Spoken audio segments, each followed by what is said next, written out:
अस्सलाम वालेकुम दोस्तों। आज का हमारा सबक है कि लफ्ज़ वाव कब और कहाँ कैसे पढ़ा जाएगा। कहाँ पर हम वाव को ओ की आवाज़ के साथ पढ़ेंगे और कहाँ पर हम वाव को ऊ की आवाज़ के साथ पढ़ेंगे। मिसाल के तौर पर नौकर, नून वाव में हमने वाव को ओ की आवाज़ के साथ पढ़ा है। इसी तरीके से सूरत, सूरत में सोद वाव को हमने ऊ की आवाज़ के साथ पढ़ा है। तो कहाँ पर हम वाव को ऊ की आवाज़ के साथ पढ़ेंगे और कहाँ पर हम वाव को ओ की आवाज़ के साथ पढ़ेंगे, ये चीज़ हमें बारीकी से समझनी है ताकि उर्दू पढ़ने के दौरान हमको इस चीज़ में कोई दुश्वारी पेश ना आए कि हम वाव को कैसे पढ़ें और कैसे समझें कि यहाँ पर हम ऊ पढ़ेंगे या ओ पढ़ेंगे। इसी तरीके से छोटी या और बड़ी या को हम ई पढ़ेंगे या ए पढ़ेंगे, ये हम कैसे समझें। तो जहाँ तक छोटी या और बड़ी या की बात है, ये तो मैंने आपको गुज़िश्ता सबक में बता ही दिया है कि किस तरीके से हम छोटी या और बड़ी या का इस्तेमाल करेंगे। और जहाँ तक वाव की बात है, तो आज हम वाव का सबक लेकर आए हैं। तो चलिए हम वाव को अच्छी तरीके से समझते हैं कि वाव कहाँ पर कैसे पढ़ा जाएगा। तो चलिए हम मिसालों से शुरू करते हैं। मिसाल के तौर पर कहीं लिखा हुआ है सूरत, तो यहाँ पर हमने वाव को ऊ की आवाज़ के साथ पढ़ा है। और कहीं लिखा हुआ है नौकर, यहाँ पर हमने वाव को ओ की आवाज़ के साथ पढ़ा है। तो यहाँ पर हम इसको ओ पढ़ रहे हैं और यहाँ पर ऊ पढ़ रहे हैं, क्या फ़र्क है। यहाँ पर भी चार अल्फाज है, यहाँ पर भी चार अल्फाज है, तो कहाँ पर फ़र्क आ रहा है वाव को ऊ और ओ पढ़ने में, ये चीज़ हमें बारीकी से समझनी है। तो कहाँ पर ओ पढ़ेंगे और कहाँ पर ऊ पढ़ेंगे, ये हमको इस चीज़ से पता चलता है कि हमें उर्दू ज़ुबान कितनी आती है और कितने अल्फाज के बारे में हम मालूमात रखते हैं।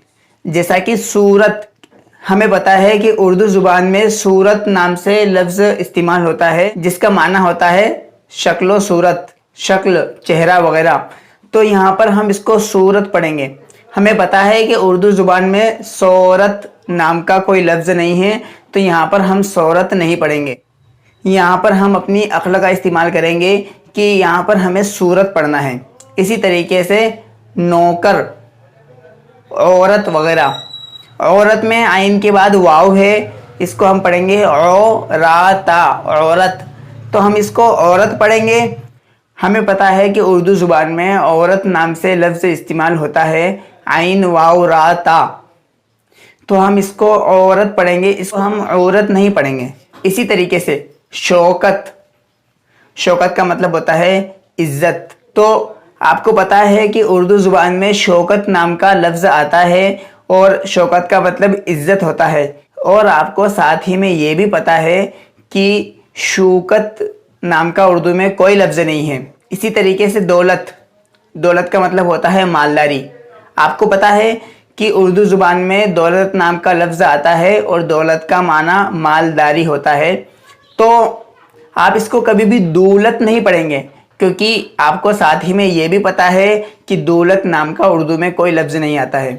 तो दोस्तों, जब भी आप उर्दू पढ़ेंगे तो उर्दू पढ़ने के दौरान आपको ये भी समझना है कि इसका क्या मतलब हो रहा है और मैं जो पढ़ रहा हूँ वो बात सियाक़ व सबाक़ के हिसाब से जम रही है या नहीं जम रही है, वो बात सही अपनी जगह पर बैठ रही है या नहीं बैठ रही है।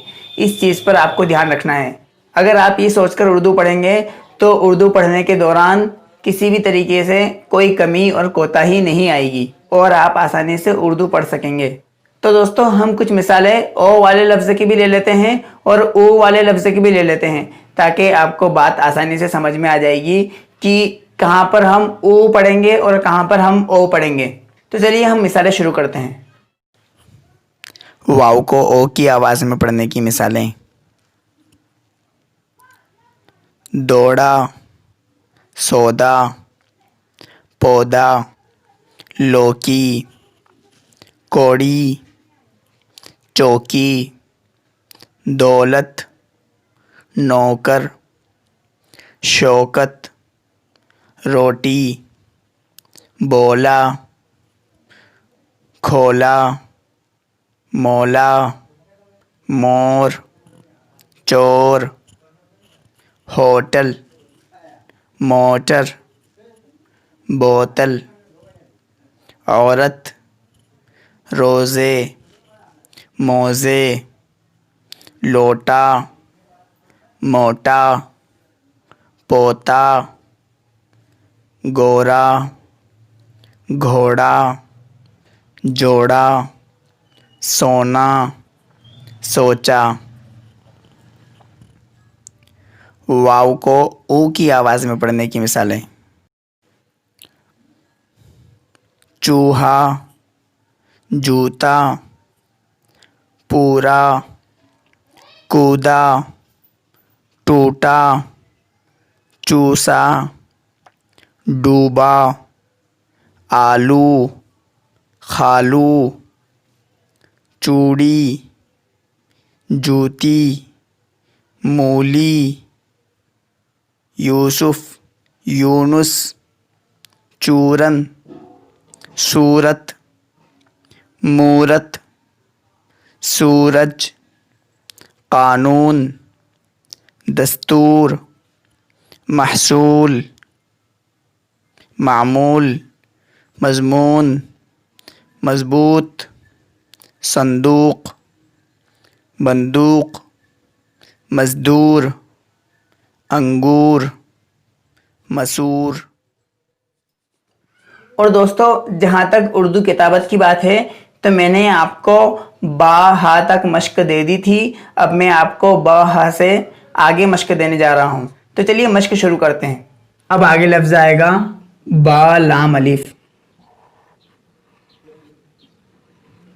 बला, हम बला इस तरीके से लिखेंगे, ब के बाद आ की तरफ अलिफ लगाएंगे, उसके बाद हम आधा नाम लिखेंगे और बीच में हम अलिफ लगाएंगे। अलिफ हम यहाँ पर लगाएंगे, लाम के बाद अलिफ हम यहाँ पर लगाएंगे, ना कि अलिफ हम यहाँ पर लगाएंगे, ये गलत है। इसी तरीके से बाया, बाया हम इस तरीके से लिखेंगे। सबसे पहले तो हम बा इस तरीके से बनाएंगे, ऐसे हम बा बनाएंगे, उसके बाद हम छोटी या पूरी लिखेंगे। इस तरीके से हम बा या लिखेंगे। जब मैं आपको कॉपी में लिखकर बताऊंगा तो आपको बात आसानी से समझ में आ जाएगी। ऐसे हम बा या लिखेंगे, उसके बाद बा बढ़िया, ऐसे हम बा का चौशा बनाएंगे, उसके बाद हम बढ़िया पूरी लिखेंगे। उसके बाद जीम अलिफ, जीम अलिफ में हम इस तरीके से एक लाइन बनाएंगे, उसके बाद फिर हम सीधी लाइन बनाएंगे, उसके बाद हम बा की तरफ ऊपर ले जाएंगे। इतना आप याद रखें, यहाँ पर डिज़ाइन मत बनाना, आप इस तरीके से मत लिखना, बल्कि आप लिखेंगे सीधी लाइन खींचेंगे, उसके बाद शोशा देंगे, उसके बाद फिर पूरा बा बनाएंगे, जीम बा। उसके बाद जीम जीम, आप पहले जीम के लिए ऐसी लाइन खींच देंगे, उसके बाद आप वो डिज़ाइन टाइप शेप बनाएंगे, उसके बाद आप पूरा जीम बनाएंगे। ऐसे आप लिखेंगे जीम जीम। एक बार फिर से मैं आपके सामने लिखकर बता देता हूँ।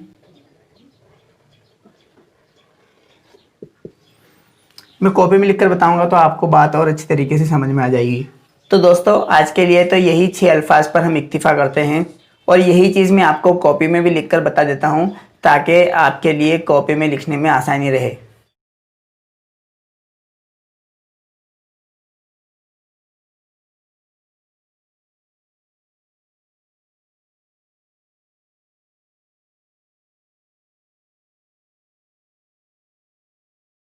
तो दोस्तों, आज के लिए सिर्फ इतना ही। इंशाल्लाह मिलते हैं नेक्स्ट वीडियो में। अल्लाह हाफिज़।